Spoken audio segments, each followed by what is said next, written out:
မိဘမြစ်တာရေစုံသာရီပြန်လာလိမ့်မမျိုးဘူးဆိုလိုပဲလောကရဲ့ဖြစ်ဖြစ်ဓမ္မတာတစ်ခုအကြောင်းအတွေးပြအမြင်ဖြင့်နဲ့သာသမီတွေဘက်ကရက်ပြီးတော့ညွှန်နိုင်နိုင်ကတစ်ချင်းနဲ့ရေးတာဟုတ်ရှိရဲ့လူကလောကဓမ္မတာဒီနေ့ကကျွန်တော်ဇုံမှုစီစဉ်မှာနောက်သုံးတစ်ချင်းလို့ဖြစ်နေနဲ့နားဆင်ပေးကြပါမယ်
လောကဓမ္မတာတွေ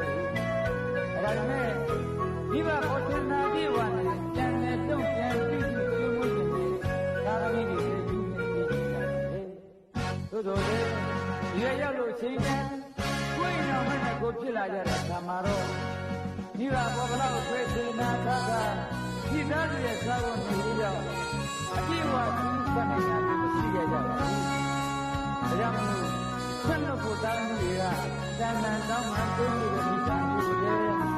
လောကဓမ္မတာတစ်ခုပါလို့သတ်မှတ်ပေးကြလို့ဆိုရင်သာသမီတွေရှင်ထဲမှာသိကြည့်ကျွမ်းနေအောင်ခံစားရဖြစ်ပါတယ်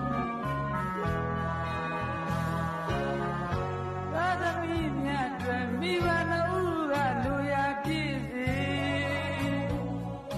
သာရှင်နာလေးဝဲကြည့်ခဲ့ပြီးဝရှင်နာလေးဆင်ပြီးခဲ့ပြီးမိဘနှုတ်အတွက်တော့သာသမီများကတာဝန်မကြီးဆုံးရဆုံးရဆုံးရ